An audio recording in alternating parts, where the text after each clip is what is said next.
Sometimes less is more when it comes down to the design of a watch.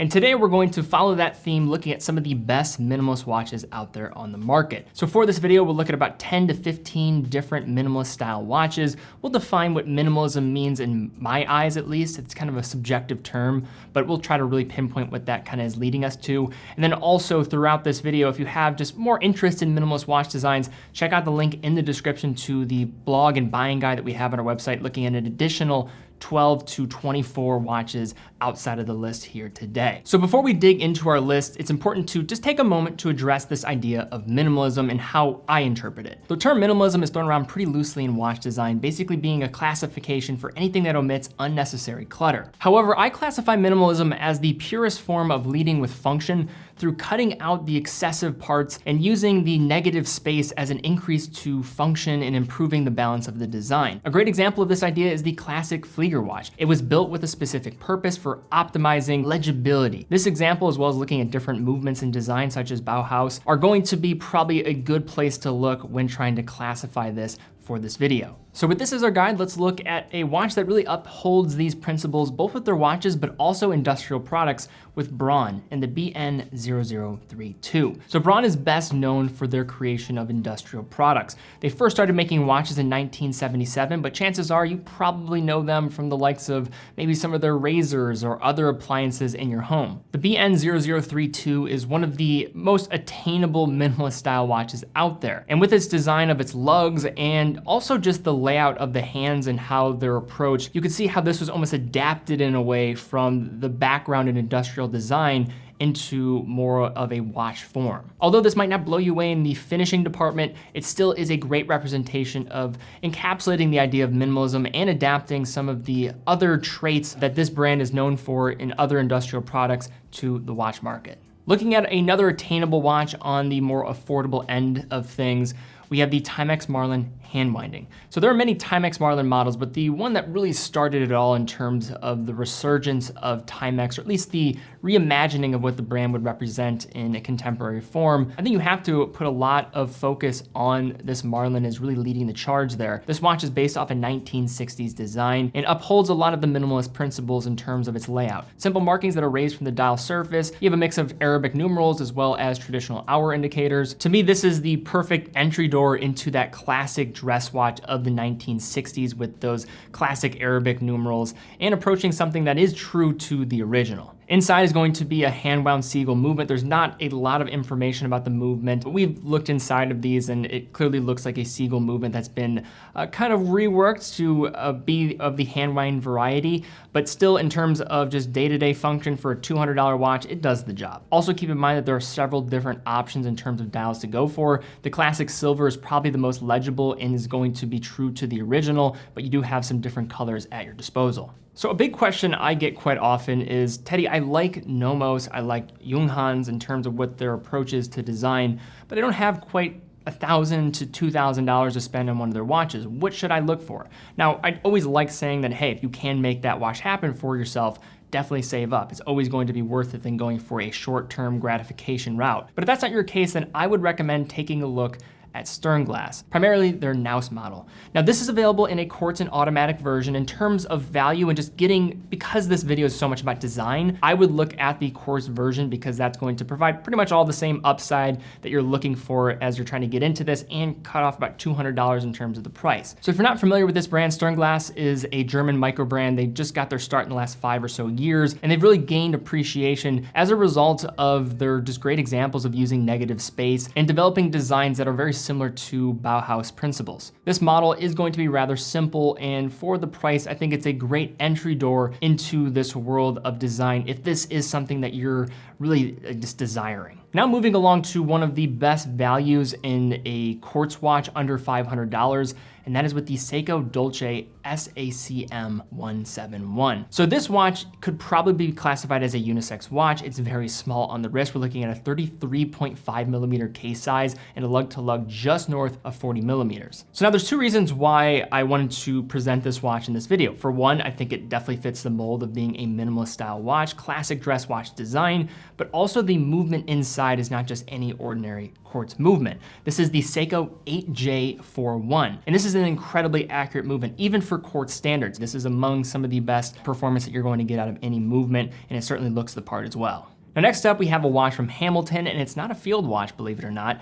Instead, the Hamilton Intramatic Champagne Dial. So this is a classic take on mid-century design and has a few things going for it. For one, I think it definitely fits the mold of just using minimalism as a concept. There's no seconds hand on this watch, which you could argue is maybe not the best design approach, but I think at the end of the day, many people when they're going for a mechanical watch, you could argue that this is an approach to cutting out the unnecessary, because if you're going for a mechanical watch, chances are you don't need exact time. But another reason why I think this is a unique approach is just kind of how the indices are laid out. Rather than going ahead and having something that's applied, what they do is they use the central surface of the dial as that main kind of champagne backdrop, and then instead they'll have a different color for those indicators to mark the hours, and kind of using that reverse space as a way to have some nice legibility. Very similar to the Timex Marlin, this is kind of that classic 1960s design, and is one of my personal favorites from the Hamilton lineup. So since we used a Flieger watch as an example at the beginning of this video, you knew that you could not get too far into this video without mentioning one.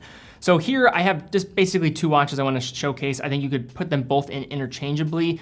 For the sake of just referencing one, we'll mention the Laco Heidelberg, but I also would recommend taking a look at Stova and their Flieger watches as well. I think both of them are very solid for the price in this range. Now the Heidelberg is the classic Type A style dial, and this is something that I would say a lot of people say it's just going to be kind of a boring approach to design, but if you get into the reason why this is designed the way it is, it makes a ton of sense. This needed to be visible and also easy to discern the time at a glance when you are a pilot or navigator. So you have the Type A and Type B style dials, and they both have a different approach depending on the use case or the individual that would be glancing down at their wrist. These watches have some of the best contrast out there. They keep orientation in mind with the large triangle at the 12 o'clock. And this watch is going to feature a Swiss caliber on the inside. You can get into Laco at a more attainable price if you go for the Miyota powered versions. But I think if you want the real thing, you want a nice step up and you want something that's going to be true to the original format, which I do want to mention that Laco was one of the original big five providing Flieger style watches during World War II. This is going to be an excellent way of getting into that. Now for this next watch, I could almost classify it as a gateway drug for myself in getting into this design style. I also noticed that it's really beloved by people that maybe aren't into watches fully. It's just a very mass appealing design, and just I think it's a great representation of using negative space, thinking about the things that are maybe less right in front of you, and using it as a design input to allow a very legible dial, but also a very clean and to the point approach in its design, and that is the Maxbill Automatic. So as the history goes for this was a watch design developed by Swiss designer Maxbill. He was famously a student at the Bauhaus School of Design and was commissioned by Junghans to develop first wall clocks, and this design was essentially adapted into a wristwatch. And for many people out there, even heavy hitting collectors, this just seems to be that definitive watch for this design style. Things that I notice about this, and when you think about the context of maybe adapting a wall clock design to a wristwatch, you can see a lot of that still right here. You have the short lugs on it and really are just allowing that dial to take up a lot of the visual real estate, that dome crystal working in tandem with the dial that I always notice that has this kind of curved backed edge that allows those, if you have the numeral version, to kind of rest at the most extended out position for legibility. It's a great use of negative space and it's just simple and to the point. The typography choice is fantastic, and I'm just a huge fan of this design. You can go for the plexiglass version, which is going to be probably the most true to the original if you want that vintage hue, but I will say that there are now sapphire versions available of these models. We can also do sapphire retrofitting on our site as we are an authorized dealer of Junghans. And they did a nice job adapting the plexiglass hue that comes with those crystals and adapting that to the sapphire, not really making a compromise there and getting the nice durability in the process. Reliable ETA movement on the inside, and you have several different dials that you can go for in this model family.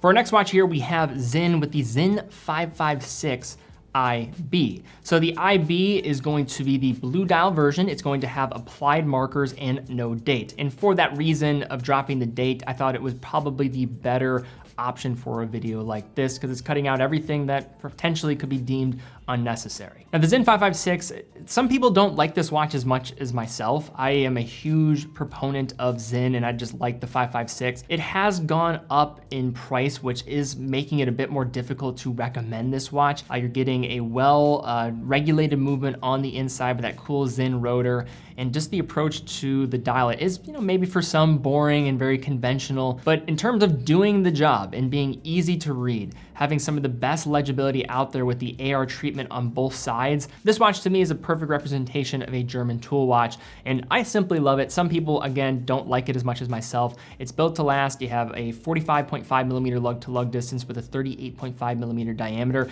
making this wear pretty true to that size. It does have some weight on it when you factor in the bracelet. Huge fan though, 200 meters of water resistance, sapphire crystal, and usually all of these movements are running within chronometer spec in terms of range of deviation. They're regulating these really nicely in their facility by Sinn.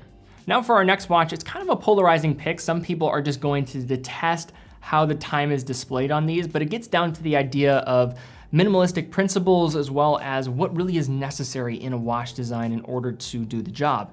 And this watch we have here is the Meistersinger Neo. So this is the entry-level model for Meistersinger. You could probably classify any of their watches as fitting the mold for this video, but I just wanted to offer up the most attainable option. So the main thing for Meistersinger and kind of their claim to fame is they have a single hand on their watches. And as you look at this dial, you're probably like, how do I read the damn time on this thing? Well, it's a little bit simpler than you might think. So basically what you're looking at here is a 12-hour display of time. And every one of those hash marks along the outside perimeter of the dial is going to indicate 5 minutes. So with that corresponding hour mark and looking at those small hashes between those hour marks, you then can determine and count every 5 minutes to read the time. This is getting into more approximate numbers with the time, so it kind of depends on really what you value. If you don't need exact time and just want something that maybe starts a conversation, is a different approach to telling the time. And that's something that I've just kind of come to really enjoy,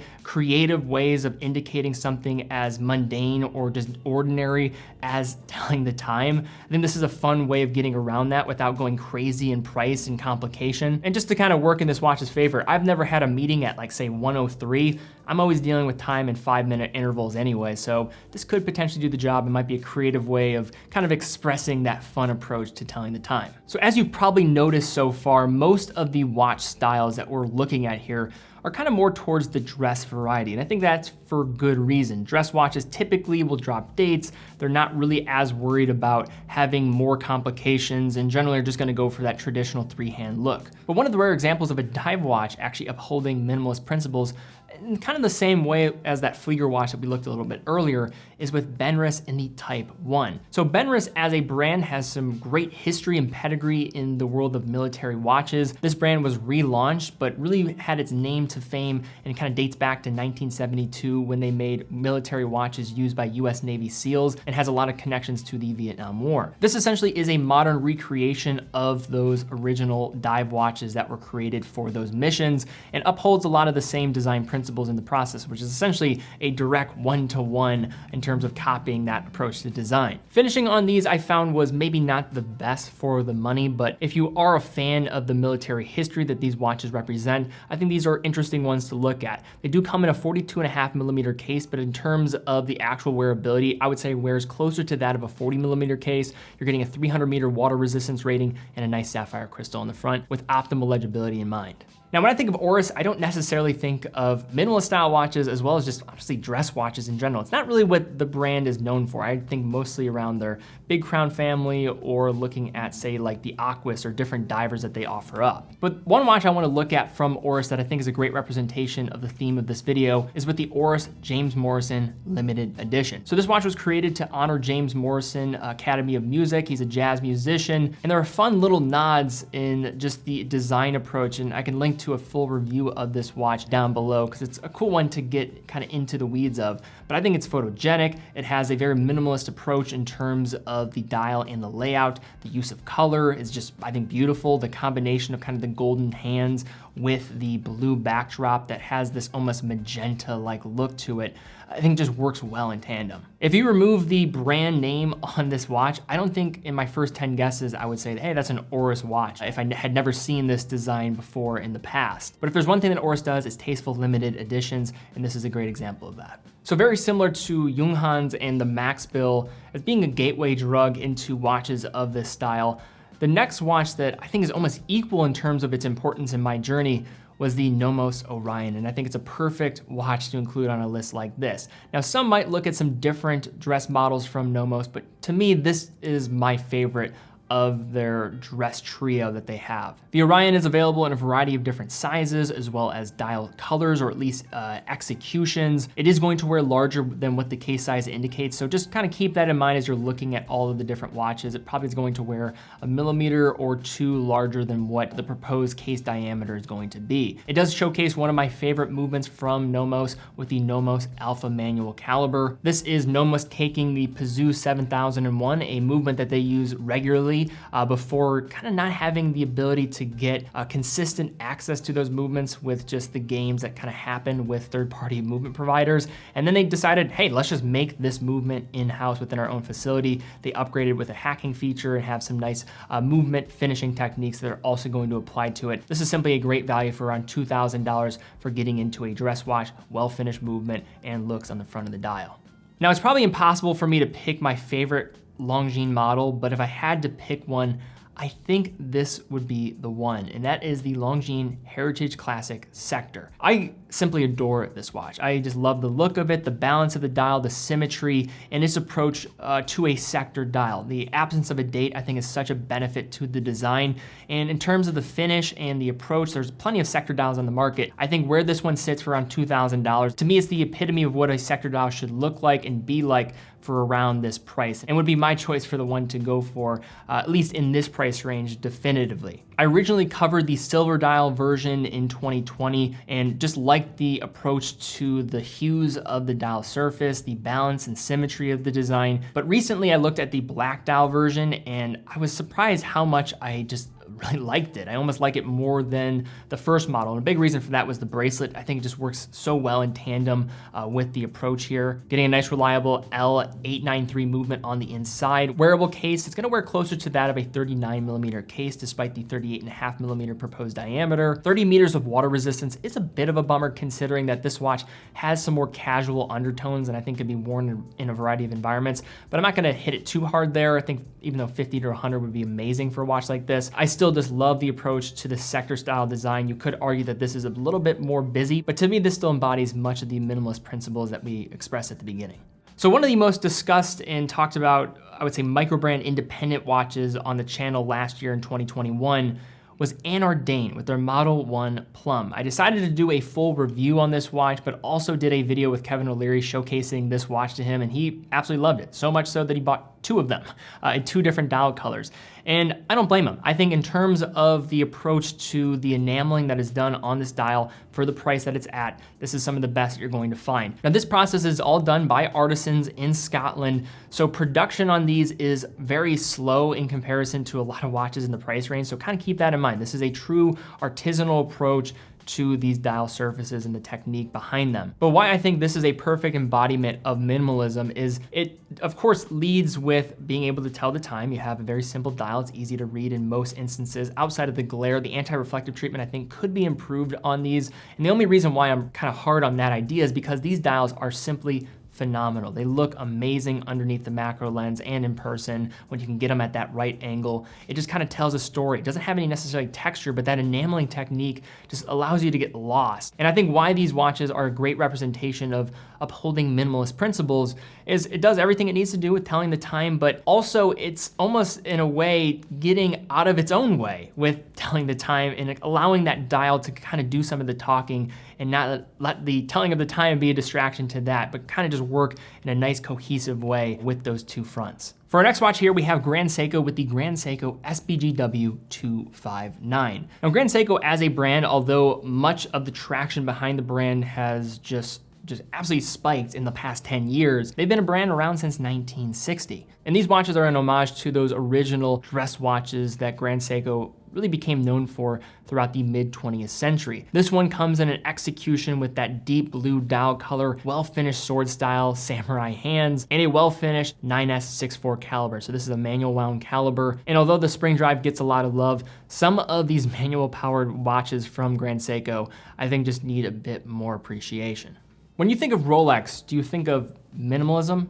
Probably not, and I don't really either. But there are probably two designs from the brand that I would classify as being in alignment with minimalist ideas. And I think the perfect example of it is with the modern Rolex Oyster Perpetuals. These watches are sporty in their appearance, but very similar to that Zen 556. They do everything that is necessary to approach the design in a way that it's easy to read, it's everything that you need, fantastic looms, so good legibility in both dark and in light. And it's kind of the bare bones approach to utilizing that Oyster case that has, of course, become iconic from Rolex. I think some of the latest generations are going to be great representations of this idea. You have a variety of different colors and sizes. Now with the newer 3230 calibers on the inside, so there's newer generation of movements, it's going to have that longer extended power reserve. And regardless of price, I still think these are fantastic watches. Are they worth the 10,000 or whatever they're trading at right now? I don't even know. Probably not, but still, I think these are wonderful watches, no question about it.